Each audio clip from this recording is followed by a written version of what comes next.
네, 안녕하세요. 네, 공시법 강연 배세우입니다. 반갑습니다. 그리고 새해 이제 처음이니까 새해 첫 강의가 되겠네요, 여러분들은. 복 많이 받으시고 반드시 합격하시기를 바랍니다. 자, 여러분들은 이제 공인중개사 되기 위해서 이제 오셨는데 공인중개사가 그냥 되지는 않고요. 또 시험에 합격을 해야만이 이제 될 수 있는 거죠. 그래서 시험에 합격하기 위해서는요, 이제 우리가 오늘부터 공부하게 될 부동산 공시법이라는 또 하나의 선을 이제 넘어야 또 합격할 수 있으니까, 자, 오늘은 공시법 이제 첫 시간으로서요, 공시법에 관한 일반적인 내용, 어떻게 구성되어 있는지, 우리가 앞으로 어떻게 공부할 것인지, 이걸 가지고 한 첫 시간은 간단하게 보고요. 그 다음에 이제 두 번째 시간부터 책을 통해서 하나하나 내용을 알아보도록 하겠습니다.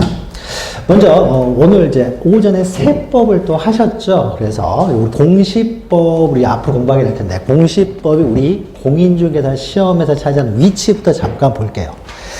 세법 시간에도 아마 했을 것 같은데, 우리 공시법은요 2차 2교시에 있습니다. 그래서 한 과목이 아니라요, 이 세법과 함께 이제 한 과목으로 사시문항이, 아이고 죄송합니다,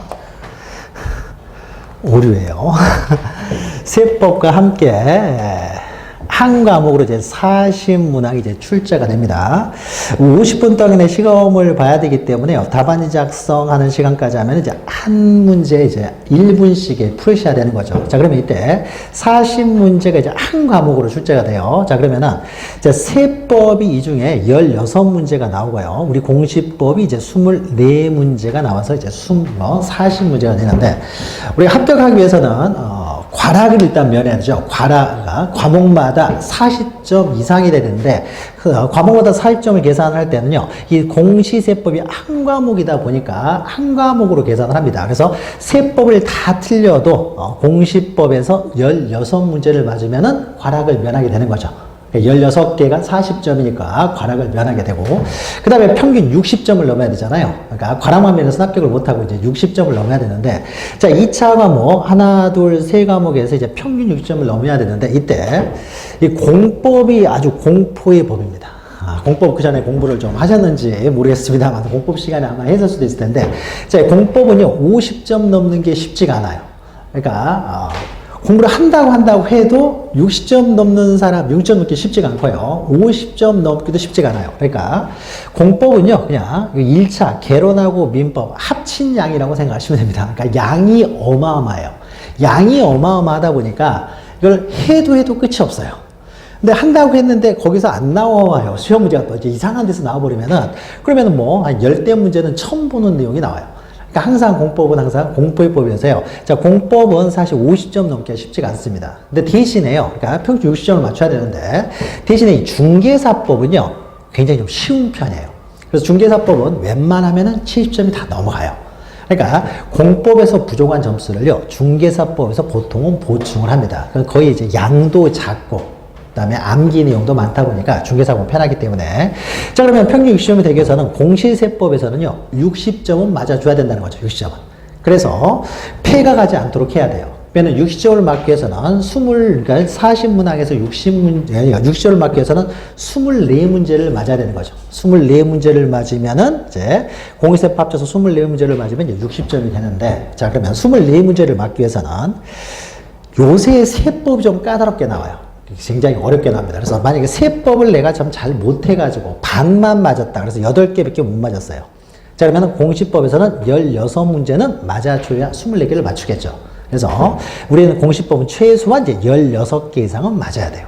그러니까 세법이 물론 쉽게 나오면 공시법에서 좀 떨어져도 상관없지만은, 세법이 어떻게 나올지 모르기 때문에 공부를 했으면 확실하게 합격을 해야 될 거 아니에요. 확실하게 합격하기 위해서는 최소한 공시법에서 16개 이상은 맞아야 된다.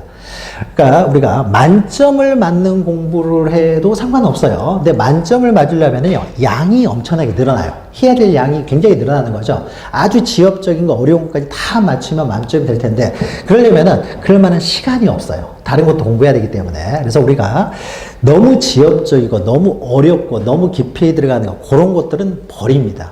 이것까지 다 하려고 하면은요, 공부할 시간이 없으니까. 그래서 우리는 16개, 최소한 16개 이상을 맞아야 되는데, 16개를 목표로 해서 16개를 맞으라는 보장이 없기 때문에, 목표는요, 한 18개에서 20개 정도를 목표로 공부를 해요. 18개 정도, 20개 정도 목표를 공부하게 되면 한두 개 실수를 해도 확실하게 합격할 수 있겠죠.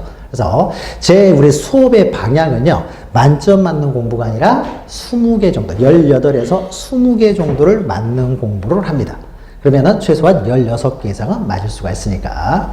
자, 이런 식으로 이제 진행을 할 것이고요. 자, 그 다음에 제 강의는 그러니까 16개, 최소한 16개고, 최소한이기 때문에 공부를 하는 양에 따라서 또 문제의 난이도에 따라서 18개, 20개도 충분히 맞을 수 있고, 문제가 굉장히 쉽게 나오면 22개도 맞을 수도 있는 거예요. 그래서 우리는 최소한에 이제 해야 될 것. 다른 공부할 내용들이 워낙 많다 보니까 우리는 최소 시간으로 최대 효과를 올려야 되기 때문에 제 강의의 특징은 이거예요. 최소 시간으로 최대 효과를 올리자. 그러니까 우리가 앞에서 봤지만은 다른 과목들이 굉장히 많아요. 그러니까 1차부터 공부하시는 분들은 1차에 많이 치중을 해야 하다 보니까 2차 공부할 시간이 많지가 않고요. 2차 중에서도 여러분들은 주로 어디다 공부하냐면요. 공법이 워낙 많다 보니까 공법 엄청나게 공부해요. 그러니까 1차 공부가 다 어느 정도 된다 그러면 그 다음에 공법 공부하고, 그 다음에 이제 공법은 아무리 해도 끝이 없으니까 안 되겠다 해서 중개사법을 보충을 해야 되니까 중개사법 공부를 하거든요. 그러다 보면요, 공인세법은 하고 싶어도 시간이 많지 않습니다. 그래서 자꾸 이제 뒤로 미쳐지게 되고, 그러다 보니까 많은 시간을 공부할 여유가 없어요. 그러니까 적은 시간, 그러니까 많이 공부하지 않고도 우리가 꼭 알아야 될 만큼만 알아서 최소 시간으로 충분히 합격할 수 있도록 진행을 할 예정입니다. 그럼 어떻게 하느냐에 있어서요, 공시법이 굉장히 생소하죠. 여러분 들어본 적이 없는 법이에요. 그래서 생소하기 때문에 처음에 할 때요, 이걸 명확하게 이해하는 게 굉장히 중요합니다. 처음에 잘못 이해하게 되면 두 번째 보고 세 번째 볼 때요, 시간이 줄어들질 않아요. 계속 다시 또 이해해야 되고, 다시 이해해야 되고, 처음에 이해했던 게 잘못된 거였네? 하다 보면은 계속 시간이 오래 소비하게 되니까요. 처음에 한번 명확하게 이해하는 게 굉장히 중요합니다. 그래서 여러 가지 그림들. 제 교재라고 이렇게 있는데요. 교재를 보시면 중간중간에 그림들이 많이 삽입되어 가지고요. 그림을 통해서 여러분들이 명확하게 한 번에 다 이해할 수 있도록 해 드릴 거예요. 근데 우리가 시험은요, 이해만 가지고도 시험장에 가지를 못해요. 짧은 시간 안에, 정해진 시간 안에 문제를 풀어내야 되기 때문에 어느 정도 암기가 필요해요.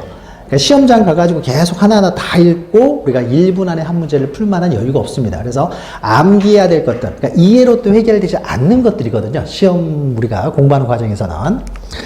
내년에 국회의원 선거 있죠. 올해죠. 올해 국회의원. 우리나라 국회의원 임기는 몇 년이에요? 4년. 대통령 임기는 몇 년이에요?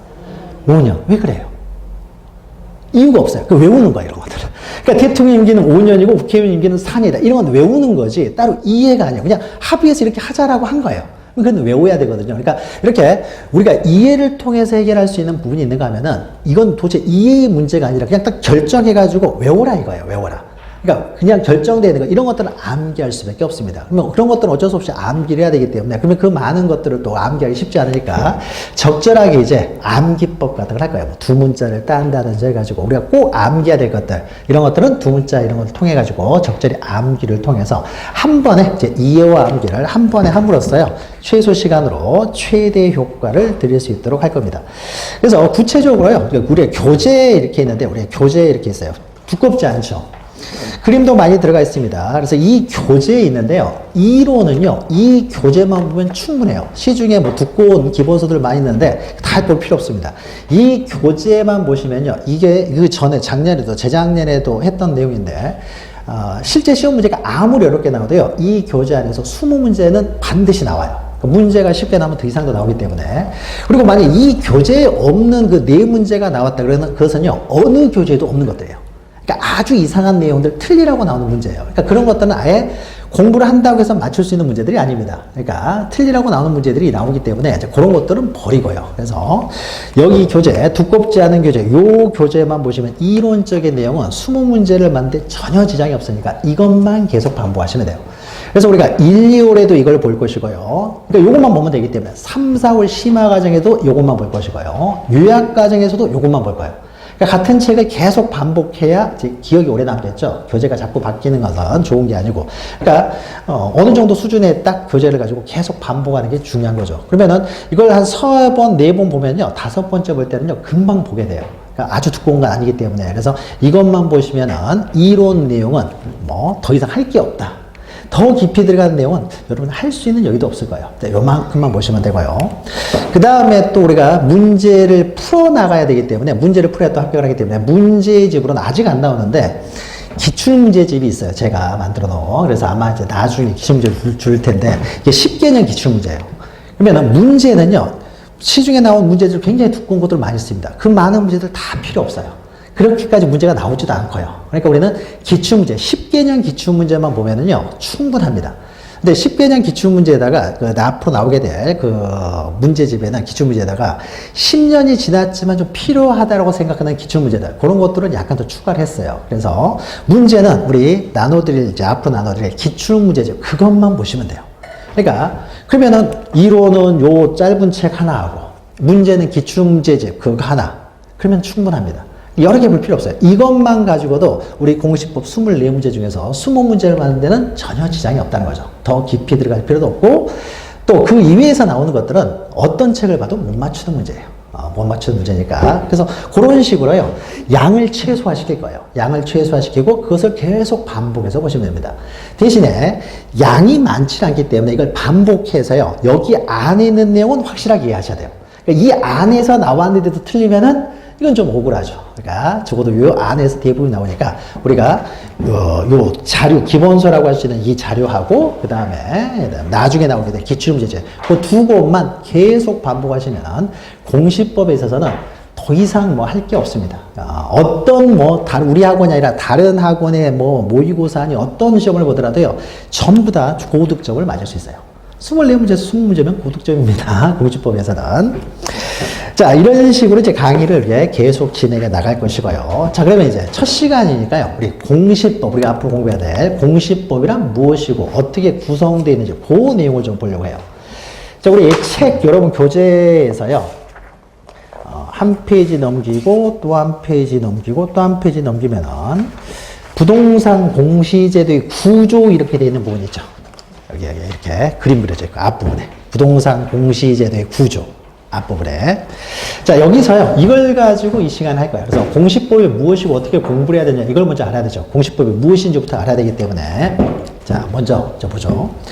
우리가 부동산 그러면 움직이지 않는 재산, 움직이지 않는 재산. 그래서 대표적인 것이 토지나 건물을 말하는 거죠. 그러니까 움직이는 재산, 이런 것들은 이제 동산이 되고요. 하나하나 이제 분석을 하면은, 그다음에 공시한다라는 것은요, 우리가 알려준다는 거예요. 공시한다는 거, 우리가 알 수 있도록, 일반인이 알 수 있도록 일정한 정보를 알려준다는 거예요. 그럼 부동산을 공시한다는 것은 이 부동산, 즉 토지나 건물에 대한 정보를 알려준다, 이런 의미가 되겠죠. 안 써도 되고 밑에 다 써져 있어요. 밑에 글러져 있는 걸 이제 그림으로 제가 이제 설명을 드리는 겁니다. 그래서 알려준다는 거예요. 그러면 이 부동산에 대한 정보에는 어떠한 것들이 있느냐? 자, 이거부터 봅니다. 부동산에 대한 정보. 그럼 구체적으로 우리가 보죠. 자, 갑이라는 사람이요, 한 필지 토지를 가지고 있어요. 우리가 토지를 세는 단위를 필지라고 합니다. 그래서 X 토지라는 한 필지 토지를 가지고 있어요. 한 필지 토지를 가지고 있는데 그걸 팔려고 내놨습니다. 근데 마침 이제 을이라는 사람이 이걸 이제 살려고 해요. 그러면은 물건을 이렇게 사고 파는 것을 매매라고 하죠. 매매. 그래서 갑과 을이 이제 매매를 합니다. 매매를 한다고 해보죠. 파는 쪽으로는 매도인, 사는 쪽을 이제 매수인이라고 하는 거죠. 그러면 이제 물건을 살 때요, 자, 을의 입장, 여러분 우리 입장이라고 해보죠. 자, 토지를 산다라고 했을 때 토지에 대한 어떠한 정보도 없이 토지를 살 수는 없잖아요. 정보를 가지고 사는 거잖아요. 이거 얼마 주고 살 것인지 이런 거 하려면 정보가 있어야 되겠죠. 그러면은 을이 알아야 돼요. 여러분이 매수인이라고 생각했을 때 어떤 사람, 내가 토지를 살려고 하는데 어떤 사람이 토지를 내놨다는 거예요. 그래서 그 토지를 내가 살까 말까 하는 거예요. 그럼 그 토지에 대해서 내가 알아야 될 정보에는 어떤 것들이 있는지 먼저 보죠. 가장 기본적으로 이 토지가 어디에 있는 토지냐, 이거부터 알아야 되겠죠. 광진구 이쪽에 있는 토지냐, 아니면 저기 강남에 있는 토지냐, 강북에 저쪽에 있는 토지냐. 그래서 어디에 있는 토지냐, 이거부터 알아야 되겠죠. 그래서 우리가 예를 들어서 만약 이것이 서울시 서초구 서초동에 있는 토지다, 그러니까 이건 알아야 되겠죠. 그러니까 어디 있는 토지부터 알아야 되겠죠. 그러면 서울시 서초구 서초동에 있는 토지다. 이 서울시 서초구 서초동, 자, 이것은 행정구역을 나타내는 거죠. 도시는 동에서 끝날 것이고 시골은 리에서 끝나겠죠. 자, 이것을 우리는 소재라고 해요. 토지가 위치한 소재. 그러니까 어디에 있느냐, 행정구역을 먼저 알아야 되겠죠. 그럼 서초동에 있는 토지다. 그럼 땅값이 좀 비싸겠네. 라는 걸 알아요. 그러면 서초동 안에는 한 필지만 있는 게 아니죠. 여러 필지가 있겠죠. 그래서 그 여러 필지들을요, 구별하기 위해서 필지마다 번호를 붙여놨죠. 1번지, 2번지, 3번지, 4번지. 자, 그러면 이거는 서초구 서초동 100번지 토지다라고 했을 때, 100번지, 100번지, 토지의 번호죠. 그러면 지번이라고 하는 거죠. 굉장히 쉽죠? 쉬워요. 소재 지번. 그러면 서울시 서초구 서초동 100번지는 우리나라에 딱 하나밖에 없겠죠. 그러니까 이 소지와 지번에서 먼저 토지가 특정이 됩니다. 이 토지, 100번지 토지, 이 토지, 사야 되겠다. 마음에 들어요. 근데 이것만 가지고 살 수는 없어요. 을이라는 사람이 이 토지를 사는 이유는요, 주거용 건축물을 짓기 위해서, 주택을 짓기 위해서 산다고 해보죠. 그러면 어떤 토지를 내가 소유하고 있다고 해서 내가 마음대로 거기다 아파트 짓고 주거용 건축물 지을 수 있는 게 아니에요. 토지가요, 이렇게 용도별로 다 구분이 돼 있어가지고, 주택을 지을 수 있는 토지에만 주택을 지을 수 있어요. 여기는 공장만 지을 수 있는 토지, 여기 농사만 지을 수 있는 토지 딱 정해져 있습니다. 그러니까 토지를 효율적으로 운영하기 위해서 정해져 있어요. 그러면 우리가 주거용 건축물을 지을 수 있는 토지, 그걸 대라고 해요. 그래서 우리가 보통 대지 이렇게 표현하는 거죠. 그러면 주거용 건축물을 짓려면요, 이 토지는 어떻습니까? 주거용 건축물을 지을 수 있는 토지가 되죠. 다시 말해서 그 용도가 대이해야 되는 거죠. 그 용도가. 그러면 이 토지가 존재하는 용도죠. 이 용도. 이 토지가 존재하는 용도. 그러면 다시 말하면 이 토지가 존재하는 목적, 이렇게도 표현할 수 있겠죠. 그래서 이것을 지목이라고 해요. 토지의 목적. 용도를 말하는 거죠. 용도를 지목이라고 해요. 그러면 대니까 주거용 건축물을 짓기 위해서 살만하다라고 하는 거죠. 근데 이것만 가지고 살 수 있는 건 아니고요. 토지 면적도 알아야 되겠죠. 몇 평인지. 몇 평인지 모르고 사는 사람도 없겠죠. 몇 평인지 알아야 돼요. 그럼 이게 100평이다. 100평. 딱 좋아요. 자기가 사고 싶어 하는 100평. 근데 우리가 지금까지 평 단위를 사용하지만 지금은요, 제곱미터 단위로 사용합니다. 자, 그래서 한 평은 3.3제곱미터죠. 그럼 100평이면은 330제곱미터가 되겠죠. 그래서 이 사람이 알아야 될 정보는 또 면적이 있는 거죠. 면적. 근데 이 정도면 충분할 것처럼 보이지만 요것도 이제 요걸로는 충분하잖아요. 자, 면적이 100평, 330제곱미터라는 걸 알긴 했는데요. 이제 330제곱미터가 이룰 수 있는 거죠. 가로로 길쭉하게 해서 330일 수도 있고, 세로로 길쭉해서 330일 수도 있고, 이렇게 정방형으로 330일 수도 있고. 그러면 우리가 활용 가치는요, 이렇게 생겼을 때가 활용 가치가 높은 거죠. 길쭉하게 생겨는 활용 가치가 없잖아요. 그러니까 토지 모양도 중요하죠. 똑같은 면적이라고 하더라도 모양이 어떻게 생겼느냐, 이것도 중요한 거예요. 똥값을 결정하는 또 중요한 기준이 되겠죠. 그러면 토지 모양. 이 토지 모양이라는 것은 여기 한 필지가 있으면 이웃하는 또 필지들이 있겠죠. 그러면 이웃하는 필지들과의 경계를 통해서 모양이 정해지겠죠. 그래서 이 토지의 모양이 어떻게 생겼느냐, 이 토지의 경계, 이것도 중요한 자료가 되겠죠. 토지, 경계는 모양을 나타내는 거죠. 경계를 통해서 우리가 모양을 알 수 있어요. 근데 경계를 나타내는 방법이 우리가 나중에 또 공부를 하겠습니다만, 이렇게 선을 가지고 이렇게 경계를 나타내면, 선을 그으면요, 이 선이라는 게 두께를 가지고 있죠. 선이 두께를 가지고 있다 보니까 정밀도가 그 선의 두께만큼 항상 오차가 발생해요. 정확한 면적을 측정하기가 어렵다는 거죠. 그래서 이 정확한 면적을 측정하기 위해서, 경계를 정확하게 하기 위해서요, 이 선을 긋는 것이 아니라 여기 이렇게 이제 우리가 꼭지점 이렇게 표현하는데 경계점이라고 해요. 그러면 이 경계점을요, 정확하게 경계를 나타내는 방법으로 이것을 수학적인 좌표로 나타내기도 해요. 그럼 정밀도가 또 높아지겠죠. 그러니까 우리가 소재, 지번, 지목, 면적, 경계까지는 쉽게 이해하는데 좌표라는 것도 하나 있어요. 이런 것도 나중에 우리가 이제 공부를 합니다. 좌표. 그래서 경계를 보다 정확하게 나타내기 위해서 선이 아닌 수학적인 좌표로 나타내게 돼요. 그럼 이 6가지요. 소재, 지번, 지목, 면적, 경계, 좌표. 그래서 토지 자체에 소유자가 바뀐다고 해서 바뀌는 게 아니죠. 권리하고는 상관없이, 누가 소유자가 됐든 상관없이 그 토지 자체, 권리관계하고는 상관없이, 권리관계가 아닌 것들, 그러니까 법을 공부하는 과정에서 권리관계가 아닌 것들은 다 사실관계라고 해요. 그러니까 토지의 사실관계라고 하고요. 다시 이 6가지, 특히 이 6가지를요, 토지 자체를 표시하는 내용이다. 그러니까 소유자가 누가든지 상관없이 토지 자체를 표시하는 것이다. 그래서 6가지를 토지의 표시 이렇게 표현합니다. 토지의 표시, 그러면은 소재, 지번, 지목, 면적, 경계, 좌표 6가지가 있어요. 자, 그러면은 요 6가지 대충 나오면은 땅값 나오겠죠. 어디에 있는 토지고, 면적이 어떻게 되고, 용도 어떻게 되고, 모양 어떻게 되고, 그러면 토지 가치가 나올 거 아니에요. 그래서 서울시 서초구 서초동 토지는 평당 뭐 굉장히 비싸겠지만 한 1,000만 원 정도, 평당 1,000만 원이라고 우리가 이제 가정을 하면은 100평이니까 이제 10억 정도 되겠죠. 10억으로 이제 계약을 하겠죠. 가치가 나올 거 아니에요. 요 정도 보면은. 요런 것들을 쓰면 또 과세 기준이 되겠죠. 과세할 때 이런 거 가지고 기준을 해서 과세를 할 거 아니에요. 10억 주고 삽니다. 자, 그런데 을이라는 사람은요, 토지의 표시인 사실관계만 알아서는 안 되고요. 갑으로부터 이 물건을 샀어요. 10억을 주고 사는 10억을 줬는데 갑이 진정한 소유자가 아니면 어떻게 돼요? 사기당하는 거죠. 샀는데 소유권을 취득하지 못하는 거잖아요. 그러니까 을이라는 사람은 이것만 알아서는 안 되고 진정한 소유자가 누군지를 알아야 돼요. 소유자로부터 사야 소유권을 취득할 수 있는 것이지 이 사람이 소유자 아니면 소유권 취득하지 못하니까. 그래서 소유자가 누구냐, 소유권, 권리에 관한 사항으로서 소유자가 누구냐, 소유권이 누구에게 있느냐 이거 알아야 되고요. 그래서 소유자는 갑이 맞아요. 갑이 맞아서 사는데 문제는 또 이것만 알아서는 안 되고요. 갑이라는 사람이 이 토지를 담보로 은행에서 돈을 빌려줄 수도 있는 거죠. 한 3억 융자를 받을 수도 있고요. 아니면 토지에 대해서 한 3억 받고 전세를 내줄 수도 있는 거죠. 전세, 그 주택도 전세 내줄 수 있고 토지도 전세 내줄 수 있어요. 그래서 만약에 갑이라는 사람이 병이라는 사람한테 3억을 빌리면서 저당을 설정했다든지 융자를 받았다는 거죠. 저당권은 이제 민법 시간에 공부합니다. 그러니까 토지에 대한 무동산에 대한 담보권을 말해요. 돈 빌려주면서 담보로 잡혀 있다는 거죠. 아니면은 3억, 병이라는 사람한테 3억 받고 전세를 설정해 줄 수도 있는 거죠. 그럼 만약에 융자가 3억이 있다. 저당권이 3억이 잡혀 있다. 그러면 을이라는 사람은 얼마 주고 사요? 얼마 줘요? 10억짜리인데 융자금 7억이 있어요. 3억이 있어요. 그렇습니까? 이 3억 인수하고 7억 지급하죠. 전세가 3억이 있다 그러면 어떻습니까? 우리 7억 지급하고 요거 인수하면서 7억 지급하죠. 만약 10억을 다 지급하면은 갑이 이거 3억을 줘야 되는데 갑이 안 줘버릴 수도 있잖아요.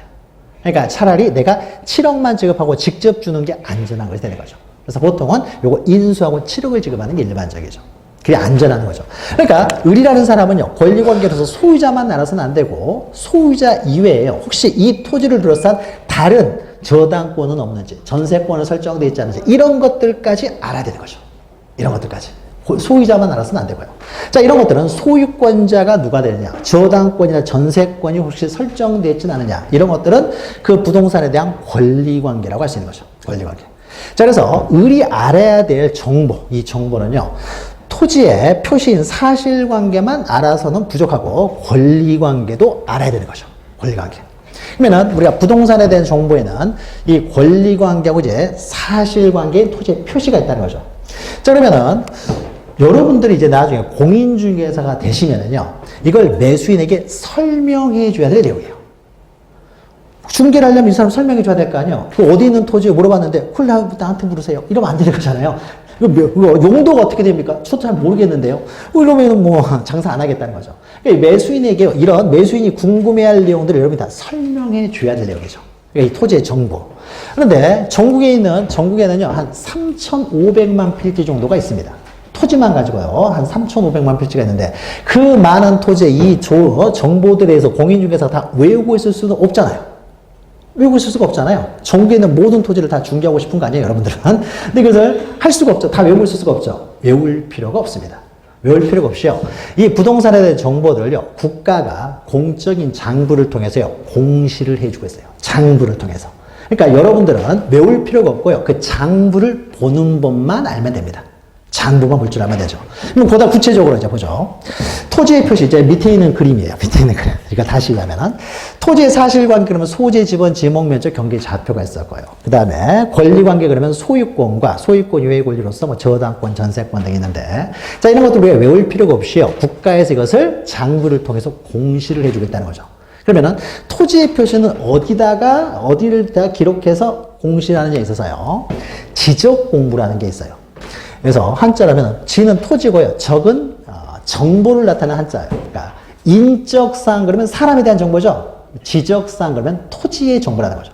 그러니까 토지에 대한 정보를 등록해 놓은 공적인 장부다. 그래서 지적 공부라고 해요. 지적 공부라고 하는 어떤 장부가 따로 있는 건 아니고요. 오늘 여러분들한테 나눠드렸던 그 유인물 중에요, 토지대장, 임야대장, 지적도, 임야도 이런 게 있어요. 나눴던 유인물이 있어요. 나중에 보시면 돼요. 그러니까 이런 것들을 다 합쳐서 통칭해가지고요, 지적 공부라고 해요. 토지대장, 임야대장, 지적도, 임야도.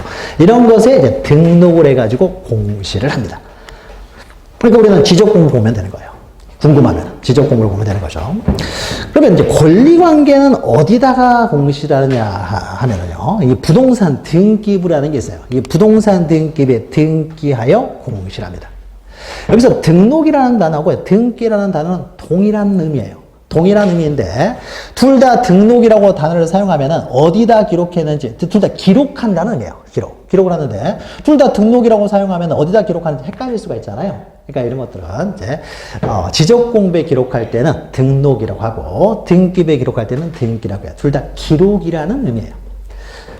인도하라, 명도하라 똑같은 말이에요. 근데 보통 우리가 인도하라는 것은 토지에 대해서는 인도라는 단어를 사용하고요. 건물에 대해서는 명도라는 단어를 사용해요. 그러니까 똑같은 말인데 그것을 토지를 대상으로 하느냐 건물을 대상으로 하느냐에 따라서 다르게 표현해요. 근데 똑같은 말이에요. 바꿔서 쓴다고 해서 틀린 말은 아니에요. 근데 이제 실무적으로 그러니까 건물 명도 소송이라고 하죠. 건물 인도 소송에서 틀린 말은 아니에요.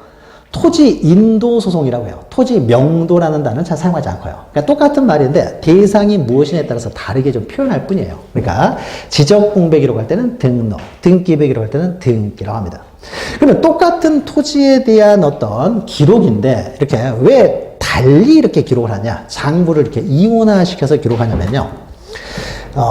지목이나 뭐 경계 이런 것들을 결정할 수 있는 기관은 누가 되느냐? 우리나라에서 지번을 결정하고 동 이름을 결정하고 지목을 결정하는 최종적인 결정권자는 누구냐면요. 국토교통부 장관이에요. 그러니까 국토교통부 장관이 결정하기 때문에 국토교통부 장관이 관리를 하는 거예요. 이거는. 최종 결정권자가 관리를 해야 정확하게 관리를 할 테니까.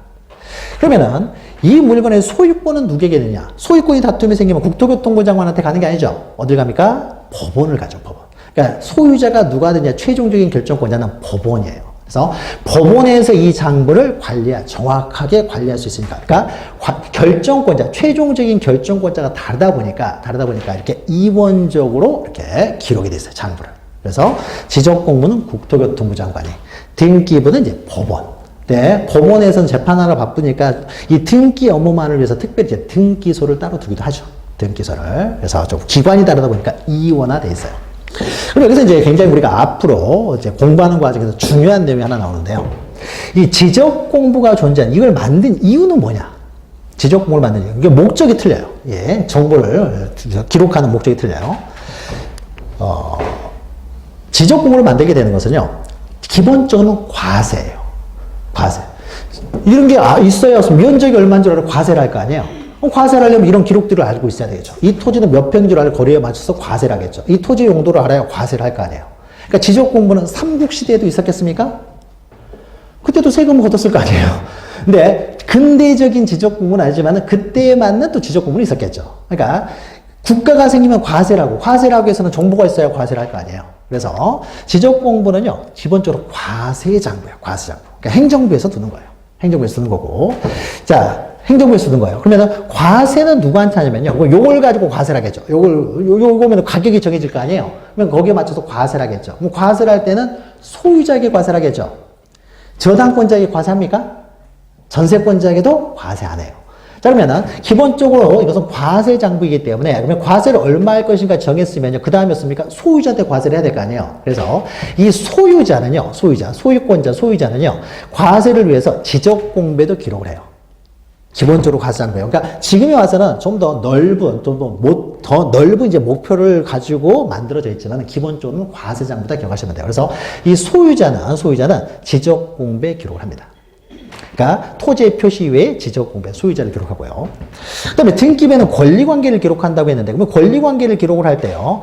이게 도대체 어떤 토지에 대한 권리관계냐? 토지부터 특정을 해야 되겠죠. 이 토지, 그러니까 소유자는 누구? 갑이고 저당권자는 병이 있다 그러면 도대체 어떤 토지의 소유자가 갑이라는 것이냐? 토지부터 특정을 해야 될 거 아니에요. 그러면 토지를 특정하는 것은 소재 지번에서 특정된다고 했죠.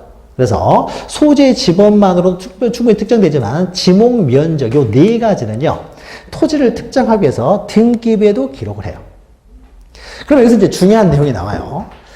자, 그러면은 소재 지번 지목 면적은 지적 공부에도 등록되고 등기부에도 기록이 되는 거예요. 근데 관리하는 주체가 틀리다고 했죠. 이거는 행정부에서 국토교통부 장관이, 이것은 법원, 등기소에서 관리를 합니다. 그러니까 서로 관리하는 기관이 틀리다 보니까요. 불일치 문제가 생길 수 있어요. 그럼 예를 들면은 우리가 주거용 건축물을 지을 수 있는 토지를 우리가 대라고 했죠. 대라고 했어요. 그러면 여기는 지목이요. 지목에 지적 공부는 이 토지의 지목이 대로 돼 있어요.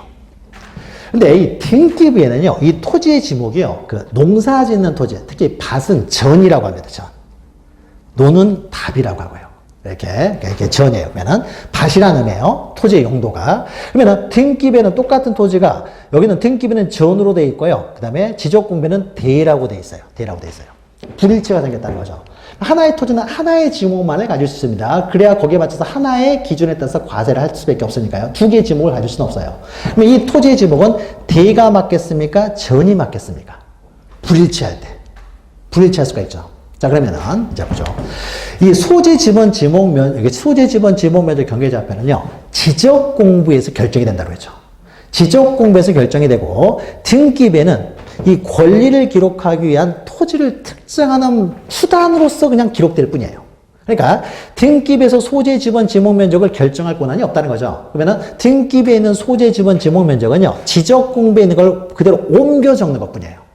그러면 옮겨 적고 여기서 결정이 되는데, 그러면 옮겨 적는데 지금 잘못 적어져 있다는 거죠. 그러면 뭐가 맞겠어요? 이 토지의 지목은 대가 되는 거죠. 대가 되는 거죠. 그러니까 이럴 수 있어요.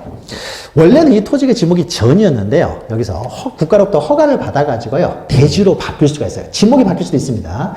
대로 바뀌었어요. 그럼 대로 바뀌니까 전으로 있다가요, 대로 바꿨어요. 근데 등기부는 아직 바뀌질 않았어요. 그럴 수 있는 거죠. 그러면 이제 불일치 문제가 생기는 거죠. 그러면 항상 토지의 표시가 지적 공부하고 등기부하고, 즉 소재 지목 면적 중에 하나라도 불일치가 생기면 지적 공부가 우선이 된다는 거죠. 그러면 나중에 씁니까? 등기부도 나중에 대로 고쳐야 되겠죠. 대로 고쳐야 돼요. 자, 그런데 이 등기소에서요, 지적 공부를 계속 혹시라도 바뀌는 거 없는 열람하고 있을 수는 없잖아요. 그래서 빨리 일치를 위해서 소재 지번 지목 면적은 지적 공부에서 먼저 바뀌게 되고, 그 지적 공부에서 바뀌면요, 빨리 등기부도 일치를 시키기 위해서 지적소관청에서는 이 등기부를 관리하는 등기소에요, 빨리 등기로 바꿔라라는 등기 촉탁을 합니다. 등기부도 빨리 바꿔라라고 하는 거죠. 촉탁이라는 단어가 나오는데 나중에 또 설명드립니다. 그러니까 등기를 빨리 바꿔라는 거죠. 그래서 그러면은 빨리 바꿨겠죠, 이렇게. 그래서 일치를 시켜요. 그러면 이제 반대로. 그러니까 토지 표시가 지적공부 등기부가 불일치하면 지적공부가 우선이다라는 거고. 그러면 소유자도 마찬가지죠. 또 소유자도 등기부에 기록되고 지적공부에도 기록된다고 했잖아요. 그러면 소유자가 양쪽에 기록되는데, 지적공부에는, 등기부에는요, 이게 을로 돼 있어요, 소유자가. 근데 지적공부에는 갑으로 돼 있어요. 그러면 이 토지의 소유자는 갑이 되겠습니까? 을이 되겠습니까? 자, 권리에 관한 최종적인 결정은 어디서 하는 거예요? 등기부에서 하는 거죠. 등기부에서 하는 거고요. 그러면 지적공부에 기록되는 소유자는요, 등기부를 보고 옮겨 적는 거예요. 옮겨 적는 거죠. 얘들이 결정할 권한은 없어요. 옮겨 적는 거기 때문에 두 개가 불일치하면 소유자는 등기부가 우선이 되는 거예요. 그러니까 처음에는 둘 다 소유자가 갑이었었어요. 최초의 소유자가. 갑, 여기도 갑. 근데 소유자가요, 을로 바뀝니다. 을이 갑으로부터 물건을 사가지고요, 바꿨는데요, 을이 샀는데, 지적공부에는요, 여기에 을로 이렇게 돼 있어요. 지적공부는 이렇게 되는데, 등기부에는 여전히 갑으로 돼 있어요. 그러면 토지 소유자는 누구예요? 여전히 갑이 되는 거예요. 등기부에 갑으로 돼 있으면 소유자는 갑이에요. 지적공부는 을로 돼 있으면 이건 잘못되는 거예요. 그러니까 등기부가 갑으로 돼 있으면 절대 이렇게 바꿀 수가 없는 거예요. 소유자는 갑입니다. 그러면 을이 소유권을 취득하기 위해서는 어떻게 해야 돼요? 등기부에서 을로 바꿔야 돼요. 그래야 을이 소유자예요. 등기부에서는 을로 되는데 지적공부는 여전히 갑으로 남아있을 수가 있죠. 그럼 소유자 누구예요? 을이죠.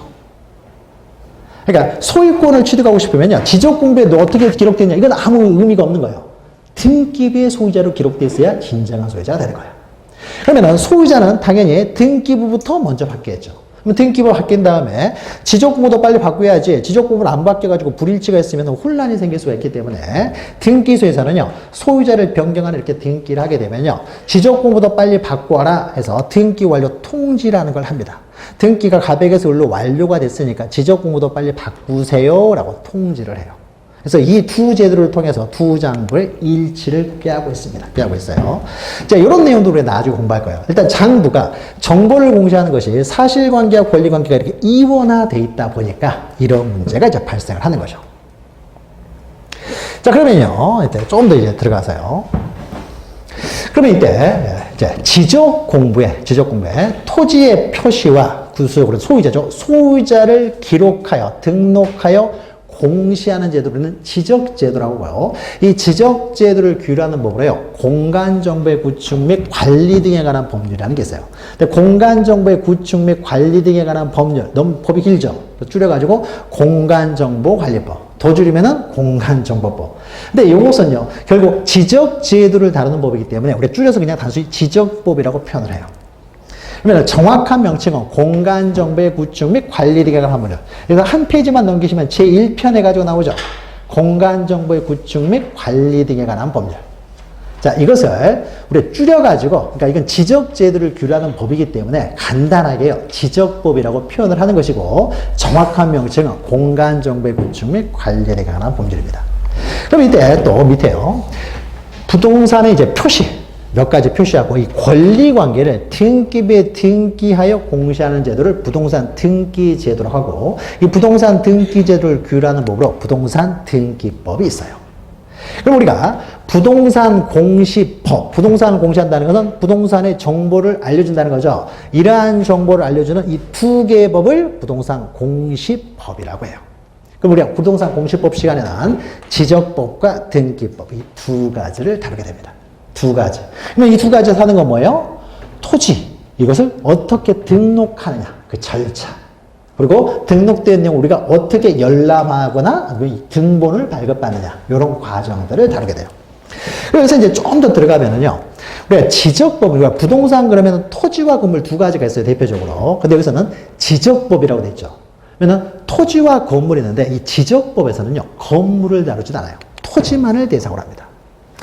건축물에 대한 이러한 정보들, 사실관계를 기록해 놓은 장부로는 건축물 대장이 있는데요. 건축물 대장은 우리 공시법의 범위가 아니에요. 그러니까 건축물 대장은 건축법 분야에서 나오는 것으로 깊이 들어가면 공법상의 문제예요. 그러니까 지적법에서는 건물을 다루지 않고 토지만을 대상으로 해요. 그러니까는 범위가 좀 적습니다.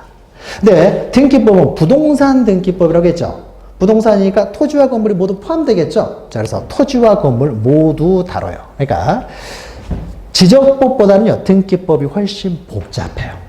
그 다음에 지적법은요, 단순해요. 소재, 지분, 지목, 면적이 단순한데, 등기법은요, 권리관계를 다루다 보니까, 여러분 민법 시간에 공부하는 이제 권리관계를 기초로 해서 다뤄요. 그래서 이 부동산 등기법은요, 민법의 심화 강의가 돼요. 민법이 좀 어렵잖아요. 근데 민법에서 좀 더 깊이 들어가는 것이 등기법이에요. 민법을 모르면 등기법을 아예 하지를 못하고요. 민법을 잘 알아도 어려운 게 등기법이에요. 그래서 우리가 두 가지 법을 다루는데요.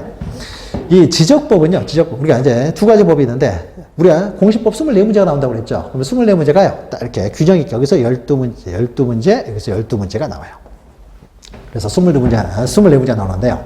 이 지적법은요, 여러분들이 여러 가지 공법도 있고, 중개사법도 있고, 민법도 있고, 법을 여러 가지 공부하는데, 그 많은 법들 중에서요, 가장 쉬운 법이에요. 가장 쉬운 법이다 보니까요, 12문제가 나오면요, 웬만하면은 10문제 이상은 다 맞을 수가 있어요. 물론, 틀리라고 나오는 문제들이 가끔 있어요. 그러니까 그는 버리더라도요, 우리가 양도 그렇게 많지 않고요, 어렵지도 않습니다. 단순해요. 그래서 조금만 공부하면 10문제 이상이 충분히 가능하고요. 근데 이 등기법은요, 방금 설명했죠. 민법의 심화 강의라고. 그래서 공법은 양이 많아서 힘든 것이고요. 등기법은 양이 그렇게 많진 않아요. 근데 여러분이 공부하는 여러 가지 법, 민법, 세법, 중개사법 공부 다 합쳐서요, 가장 어려운 법이에요. 등기법은 가장 어려운 법이다. 가장 어려운 법이다 보니까 12문제가 나오면요, 반타작, 여성 문제 맞으면요, 그냥 선박한 거예요. 그럼 이제 16문제. 근데 등기법이 항상 어렵게만 나오는 건 아니에요. 공부를 하다 보면은요, 좀 쉽게 나올 때도 있어요. 그러면은, 작년 같은 경우는 등기법이 좀 쉽게 나왔어요. 등기법이 쉽게 나오다 보니까 여기서 오히려 10문제 맞고, 지적법이 좀 성서부터 까다로워가지고 9개. 그러니까 이게 쉽게 나올 때도 있습니다. 그럼 쉽게 나오면 10개도 맞아요. 네, 어렵게 나오버리면 6개 맞으면 선방한 것이 되고. 그래서 근데 공부를 안 해버리면 6개도 못 맞는 것이고요. 그래도 어느 정도 공부를 하다 보면은 우리가 8개도 충분히 가능하고. 하니까는요. 그리고 목표는 여기는 이제 10개는 기본적으로, 그러니까 최소한 10개 이상이고요. 그리고 여기서 등기법에서는 8문제 맞으면 그냥 양호하다. 8문제 정도. 그래서 한 18개. 난이도에 따라서 좀 더 쉽게 나오면 그 이상도 맞을 수 있고요. 등기법은요, 민법이 심화 강의이다 보니까 등기법을 하다 보면요, 민법에서 이해 못했던 부분들도 여기서 또 이해할 수도 있게 돼요. 그래서 여러 가지 민법하고, 그러니까 민법의 부속법리라고 생각하시면 돼요. 민법의 부속법리. 그래서 등기법을 하다 보면요, 계속 민법이 계속 함께 나옵니다. 그러니까 처음에는 민법이 여러분이 지식이 어느 정도 쌓이기 전까지는 등기법은 너무 어려운 법이지만 민법이 좀 지식이 쌓아가면서 쌓아가는 과정에서 쌓아가다 보니까요. 그러면 뒤로 가면 갈수록 이제 등기법도 좀 쉬워지고요.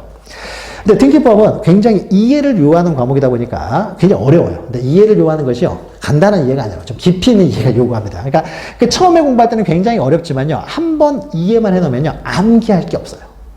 그러니까 오히려요, 열에 한두 분 정도는요, 지적법보다 등기법이 편안한 분들이 가끔 계세요. 한두 분들. 그러니까 외울 게 없으니까. 근데 지적법은 좀 외울 내용들이 좀 있거든요. 그럼 좀 외워줘야 돼요. 외워줘야 되는데 등기법은 외울 게 하나도 없어요. 대신에 이해를 완벽하게 해야 돼요. 근데 이해를 완벽하게 해야 되기 때문에 처음에 시간 될 때, 지금 시간이 많잖아요. 그때 등기법을 잘 이해를 해놔야 돼요. 처음에 시에 좀 우리가 공부하기 싫다라고 해서 이해하기 힘들다라고 해서 이걸 자꾸 미루다 보면은요, 그러면 이건 암기할 수 있는 게 아니기 때문에 뒤에서 나중에 암기해버리지. 나중에 암기하려고 했더니 암기할 수 있는 과목이 아니에요. 그럼 그때는 이해할 수가 없잖아요. 그럼 결국 포기하게 되죠. 시간이 여유가 있어야 우리가 이해를 하는 것이지, 뒤로 가면 들어갈수록 암기할 게 굉장히 많은데 그때 와가지고 이걸 이해하고 있을 수가 없잖아요. 그러니까 미리 이해를 해놨으면 뒤로 갈수록 편한 것이 등기법이고, 근데 뒤로 갈수록 공부할 게 없어요, 등기법. 이해만 잘 해놓으면. 근데 처음에 이해, 힘들다고 해서 이해를 안 해놓으면요, 그러면은 그는 포기하게 됩니다. 뒤로 가면 이해를 못하니까 암기할 거 많아가지고. 그래서 처음에 시간 될 때 등기법 잘 이해하시기 바랍니다. 이런 식으로 해서요, 24문제가 출제됩니다. 자, 그럼 오른쪽 그림을 한번 보죠. 오른쪽 그림도. 자, 그러면은 토지를 공시하는 곳으로는요, 지적법하고 등기법이 있습니다. 그래서 지적공부하고 등기부가 있는데, 그러니까 결국 우리 부동산 공시법 시간에 뭘 하냐면요, 여러분이 공인중개사 되신 다음에 반드시 볼 줄 알아야 되는 2개의 장부 보는 법을 배운다고 보시면 돼요. 이걸 볼 줄 모르면 중개를 할 수가 없죠. 총부를 알아야 중개를 할 거 아니에요, 총부를. 다 외우고 있을 수는 없으니까. 그래서 공인중개사가 반드시 볼 줄 알아야 되는 2개의 장부를 다룬다 기억하시면 됩니다. 그러면 2개의 장부가 있는데요. 자, 그러면 어떤 것이 먼저 만들어지는지를 보죠. 자, 어떤 공유수면이라는 거 바다를 매립을 했어요. 그래서 토지를 만들었습니다. 그럼 새로운 토지가 발생을 했죠.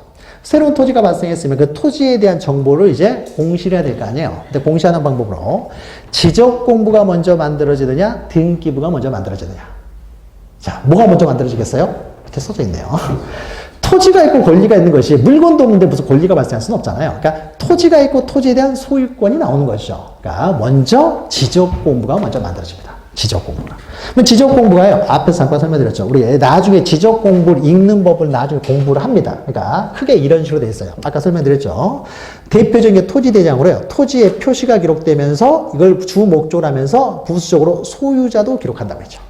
과세됨을 위해서 소유자. 그래서 토지의 표시와 소유자가 기록이 돼요.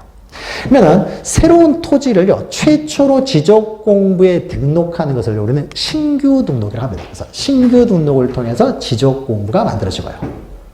그 다음에 이제 등기부가 만들어집니다. 등기부는요, 자, 권리에 관한 사항을 기록한다고 했는데 등기부 견본도 우리 나중에 등기법 시간에 자세히 공부를 합니다. 권리에는 소유권만 있는 것이 아니라 지상권, 지역권, 전세권, 저당권 이렇게 소유권 이외의 권리가 있는 거죠. 그럼 이 토지에 대한 권리들을요, 그냥 하나에다 쭉 나열해버리면 헷갈리기 때문에요, 소유권에 관한 사항하고 소유권 이외의 권리에 관한 사항을요, 나누어서 기록을 해요. 이때 소유권에 관한 사항을 기록하는 부분을 갑구라고 하고, 소유권 이외의 권리에 관한 사항을 기록되는 걸 을구라고 해요. 그럼 권리관계를 이렇게 기록하기 위해서는요, 먼저 어떤 토지에 대한 권리관계냐라고 해서 토지부터 특정을 해야 되겠죠. 먼저 토지를 표시하고, 서초구 서초동 100번지 토지는 소유자는 갑이고 저당권자로 병이 있다. 이런 식으로 기록을 한다는 거죠. 그러면은 이 토지의 표시를 기록하는 부분을 우리는 이 등기 기록의 제목이 되는 부분이다. 그래서 표제부라고 해요. 표제부. 이 등기 기록의 제목이다라고 해서 자세한 내용은 등기법 시간에 공부를 합니다. 그럼 최초의 등기 기록이 만들어지는 등기 기록은 소유권 보존 등기라고 해요. 그래서 소유권 보존 등기를 함으로써 등기 기록이 새롭게 만들어집니다. 그래서 만약에 이게 갑이라는 사람이 공유수면을 매립을 했어요. 그럼 이 사람이 이제 원시 취득을 하면요. 이 사람이 먼저 신규 등록을 먼저 신청을 해요. 그래서 신규 등록이 되고 자기 앞으로 등록이 되는 상태에서요. 처분을 하기 위해서 등기가 돼 있어야 되거든요. 그러면은 처분을 하기 위해서 이제 등기소가 가지고 보존 등기해달라고 합니다. 그러면 보존 등기해달라고 하면은 이제 갑구에 이제 갑 이름으로 이제 보존 등기를 하게 되는 거죠. 이런 과정을 통해서 지적공부하고 등기부가 만들어집니다. 자, 그럼 우리가 부동산 공시법이란 무엇이고 공시법 시간 우리가 배울 내용이 무엇인지에 대해서 이제 잠깐 살펴봤고요.